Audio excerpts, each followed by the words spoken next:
امریکہ میں چاکلیٹ کی مصنوعات تیار کرنے والی سب سے بڑی کمپنی ہرشیز نے پچھلے مہینے کہا ہے کہ وہ اپنی تمام مصنوعات کی قیمتیں بڑھا دے گی کیونکہ اجزاء کی قیمتوں میں اضافہ ہو رہا ہے۔ چاکلیٹ بنانے والے کہتے ہیں کہ وہ آئیوری کوسٹ میں کوکو کی قیمتوں میں اضافہ دیکھ رہے ہیں، جو دنیا میں سب سے زیادہ کوکو پیدا کرنے والا ملک ہے۔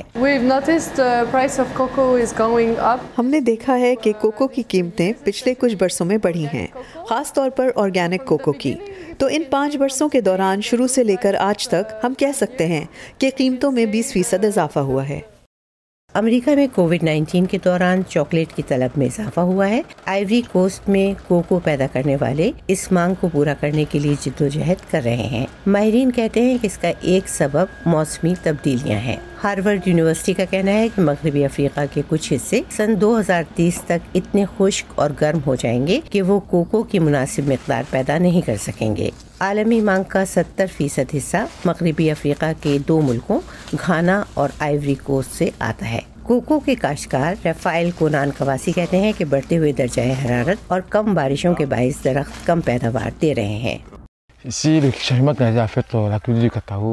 پہلی بات یہ کہ تمام چھوٹے پودے ہائی سیزن میں مر جاتے ہیں۔ اگر آپ ان کو پانی نہیں دے سکتے تو آپ کو کوکو نہیں ملے گا۔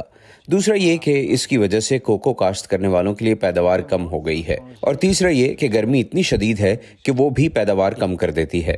کواسی کو حکومت کی طرف سے معاونت کے طور پر کوکو کے درختوں کی ایسی قسمیں دی جاتی ہیں جو موسمی تبدیلیوں کو برداشت کر سکیں، لیکن ان کا کہنا ہے کہ حکومت کی طرف سے ان کی تقسیم سال کے ایسے غلط وقت میں ہوتی ہے جب یہ نوخیز پودے زندہ نہیں رہ سکتے۔ بین الاقوامی زرعی تحقیق کے مراکز کا کنسورشیم، جو ایک عالمی سائنسی ادارہ ہے، کہتا ہے کہ موسمی تبدیلیوں کے بارے میں اطلاعات حاصل کرنے سے کاشتکاروں کو اپنی فصلوں کی بہتر دیکھ بھال میں مدد مل سکتی ہے۔ And what we're seeing is that the onset of both dry and wet ہم دیکھ رہے ہیں کہ بارش اور خشک موسم دونوں تبدیل ہو سکتے ہیں، ان کا کوئی بھروسہ نہیں ہے۔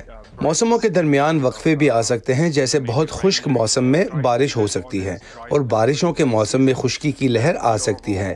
اسی طرح انہیں ملنے والی بارشوں کی مجموعی مقدار تبدیل ہو سکتی ہے۔ لیکن اعداد و شمار کے مطابق کاشتکاروں کے لیے یہ بہتر ہے کہ وہ کوکو کی کاشت چھوڑ کر دوسری فصلیں کاشت کریں۔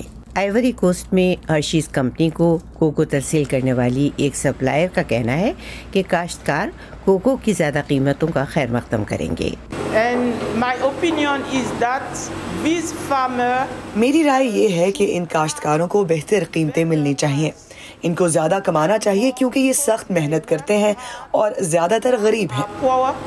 ان کی خواہش پوری ہوتی نظر آتی ہے۔ جیسے جیسے ماحولیاتی تبدیلیاں مسلسل عمل میں آ رہی ہیں، قیمتیں بلند ہو رہی ہیں۔ نامہ نگار ہنری ولکنز کے ساتھ شہناز عزیز، وائس آف امریکہ۔